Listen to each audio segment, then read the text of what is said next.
Social media ఒక ఆయుధం లాంటిది. కత్తితో కూరగాయలు కోయొచ్చు, మిరపకాయలు కోయొచ్చు. కత్తి తప్పు కాదు, కోసేవాడికి తప్పు. అట్లాగే సోషల్ మీడియాలో మంచి ఉంది, చెడ్డ ఉంది. దీని వాళ్ళ అన్ని పార్టీలు సోషల్ మీడియాను నమ్ముకుంటున్నాయి. దానికి కారణం ఏంటంటే మెయిన్ మీడియా, అది పత్రికలు కావచ్చు, ఎలక్ట్రానిక్ మీడియా కావచ్చు, వారి ఆలోచనలు కొన్ని పార్టీలకు అనుగుణంగా, కొన్ని వ్యతిరేకంగా ఉంటున్నాయి. కనుక తమ పార్టీ ప్రచారం, తమ గురించి ప్రచారం చేసుకోవడానికి సోషల్ మీడియాను అన్ని పార్టీలు నమ్ముకుంటున్నాయి. వాట్సాప్ యూనివర్సిటీలు అని కొన్ని పార్టీలకు పేర్లు కూడా ఉన్నాయి. కనుక ఇవాళ మెల్లమెల్లగా ప్రజల దగ్గరికి పోవాలంటే సోషల్ మీడియా వాడక తప్పని పరిస్థితి, అనివార్య పరిస్థితి వాళ్ళ పార్టీలకు వచ్చింది.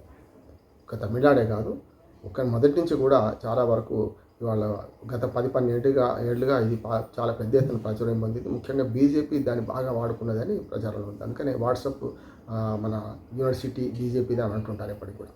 ఆ తర్వాత వరుసగా మిగతాది కాంగ్రెస్ పార్టీ కూడా మళ్ళీ మొదలుపెట్టింది కొంచెం సోషల్ మీడియాని ఎక్కువ వాడుకోవడానికి. అట్లాగే బీఆర్ఎస్, ప్రాంతీయ పార్టీలు వైసీపీ కావచ్చు, బీఆర్ఎస్ కావచ్చు, తెలుగుదేశం కావచ్చు, ఈ జాతీయ పార్టీలకు తోడు అది డిఎంకే, అన్నాడీఎంకే కావచ్చు, విజయ్ పార్టీ కావచ్చు, ఏవైనా సరే సోషల్ మీడియాని ఎక్కువ వాడుకునే ప్రయత్నం చేస్తుంది. ముఖ్యంగా దక్షిణాది రాష్ట్రాలు ఇంకెక్కువ వాడుతున్నాయి.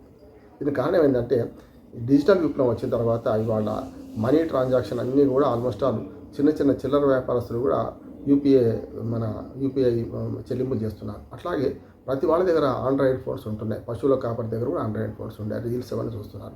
కనుక అందులో భాగంగా రాజకీయ పార్టీల గురించి వాళ్ళు చేసే ప్రచారం గురించి వస్తే ఆటోమేటిక్గా వాళ్ళు ప్రభావితం అవుతారు కదా. ఇప్పుడు మామూలుగా చదవడం తక్కువైంది. గతంలో పుస్తకాలు చదవడం చాలా ఎక్కువ ఉండేది, చదవడం తక్కువ.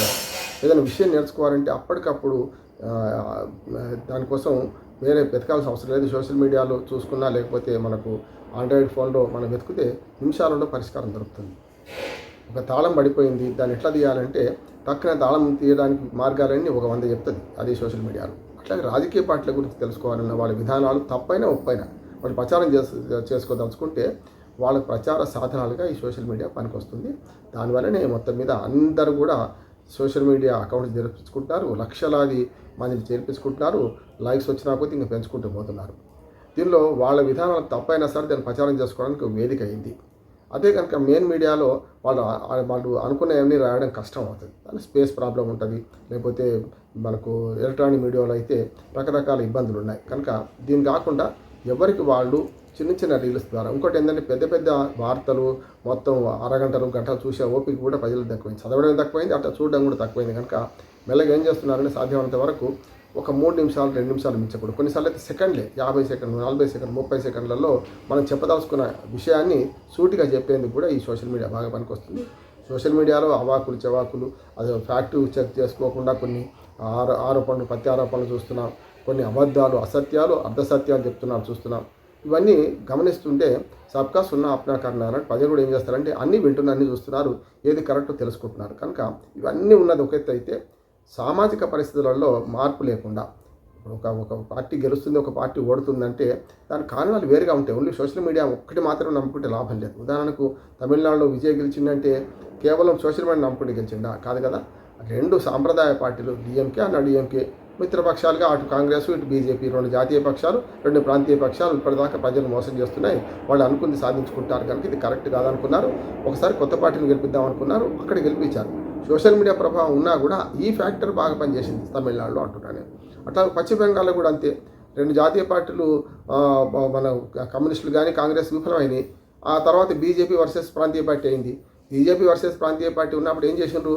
బీజేపీని గెలిపించడానికి అవసరమైన మద్దతు మెల్లమెల్లగా ఇచ్చుకుంటూ 2016 నుంచి మారుతున్నాయి పరిస్థితులు. 2021లో మారింది పరిస్థితి. 75 సీట్లు బీజేపీ గెలుచుకుంది. ఆ తర్వాత కదా మార్పు వచ్చింది. సోషల్ మీడియా ఒక్కటే మొత్తం రాజకీయాలను మార్పు చేయదు అంటున్నాడు. అందుకని రాజకీయాలు ఎప్పుడు సోషల్ కెమిస్ట్రీలో ఏదైనా జరగవచ్చు. అట్లాగే 2 2 4 అన్నట్టు లెక్కల్లో లాగా HO2 ఎట్లా అవుతుందనే కెమిస్ట్రీ లాగా ఇది ఉండదు.